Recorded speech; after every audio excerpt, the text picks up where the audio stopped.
अब बात करेंगे बिहार की, क्योंकि सूत्रों की अगर माने तो बिहार में एनडीए गठबंधन की जो सीट शेयरिंग है उसको लेकर बात लगभग तय हो गई है। मुख्यमंत्री नीतीश कुमार के दिल्ली दौरे के बाद विधानसभा चुनाव में सभी जो 243 सीटें हैं उसको लेकर गठबंधन दलों के बीच में जो अंतिम सहमति है वो बन जाने की बात कही जा रही है।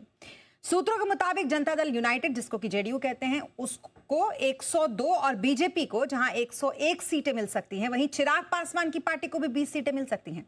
फिलहाल इसे लेकर कोई आधिकारिक ऐलान तो नहीं हुआ है, लेकिन खबर क्या है और इस खबर पर पूरी डिटेल के साथ हमारे साथ पटना से हमारे सहयोगी रजनीश जुड़ गए हैं।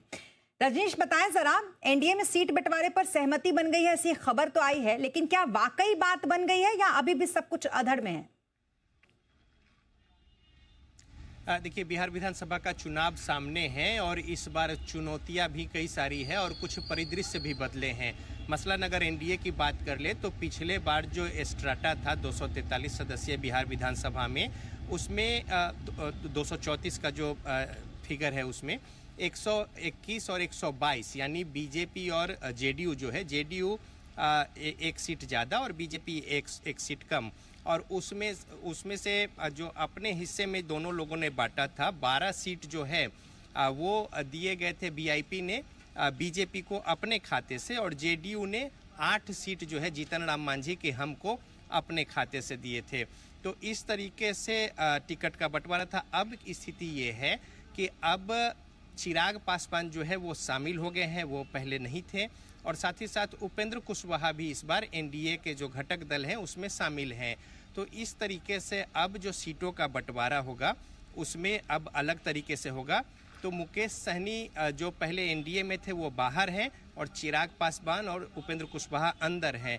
अंदर खाने जो बातें चल रही है उसमें करीब करीब 101 102 की आपस की सहमति है। चूँकि अब चुनौतियाँ हैं बीजेपी के पास कि अगर 101 सीटों पर वो चुनाव लड़ती है, 80 उसके सीटिंग जो है विधायक हैं, तो ऐसे में उन सीटों को बरकरार रखना जो स्ट्राइक रेट है वो भी बड़ी चुनौती है। बहरहाल 101 और 102, 101 बीजेपी और 102 जेडीयू की बातें हो रही हैं, और प्लस जो बचते हैं सीट 40, उन 40 में इन तीनों जो पार्टियां हैं, चाहे उपेंद्र कुशवाहा की पार्टी और साथ ही साथ जीतन राम मांझी की हम और चिराग पासवान की एलजेपी। तो इसमें बात है रजनीश, जो 20 पार्टी यहाँ पर चिराग पासवान 20 सीटें जो चिराग पासवान की पार्टी को दिए जाने की बात कही जा रही थी, मुझे लगता है मेरी तरह और भी बहुत सारे ऐसे लोग होंगे जो बिहार की राजनीति को अगर समझते होंगे तो थोड़ा सा तो चौंक सकते हैं कि ये 20 सीटें किस तरफ से जाएंगी।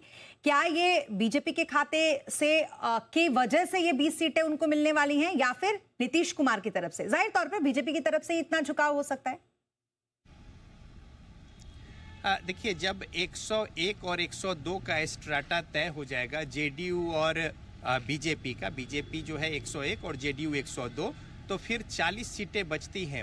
उन 40 सीटों में से जो आपस में बंटवारा करना है, हालांकि जो छोटे दल हैं उनके थोड़ी बार्गिन और एक दबाव की राजनीति होती है ज़्यादा सीटों को हासिल करने को लेकर, और जो बड़े दल होते हैं उनकी कोशिश होती है कि उसको दूर तक लेके जाएं, जिसमें कि अंत में कुछ समझा बुझाकर और आपस में चीज़ों को बात विचार करके उसे सेटल किया जाए। इस बार की जो परिस्थितियां हैं, अब सिर्फ सीट बंटवारे भर से बात नहीं काम चलेगी। जो आपस में जो बड़े नेता हैं और जो थिंक टैंक हैं उनका ये कहना है कि सीट मिल रहे हैं अगर छोटे दलों को, तो फिर उम्मीदवार कौन है वो भी बताना होगा, सामाजिक समीकरण उस अनुकूल है या नहीं ये भी देखना होगा। चूँकि इस बार चुनौतियाँ जो है बहुत कड़ी है। पिछले बार अगर देखें तो 2.5% के आसपास के वोट से जो है सरकार बनी और फिर नहीं बनी, ये स्थितियां थी जो विपक्ष है और सत्ता पक्ष है, और सीटों का भी अंतर जो है वो मार्जिन बहुत कम था सत्ता पक्ष और विपक्ष के बीच। तो इस तरीके से इस बार छोटी छोटी बातों को बहुत ध्यान दिया जा रहा है। और छोटी बात रजनीश, बहुत छोटा सा सवाल मेरा आपसे ये है कि सीट ही ये बताते हैं कि कौन छोटे भाई की भूमिका में रहेगा और कौन बड़े भाई की भूमिका में रहेगा। तो जो अभी कयास लगाया जा रहा है, अगर ये सचमुच में तब्दील हो जाता है सच्चाई में 101 और 102, तो फिर क्या बीजेपी छोटे भाई की भूमिका में भले ही एक सीट से रहना कबूल करेगी?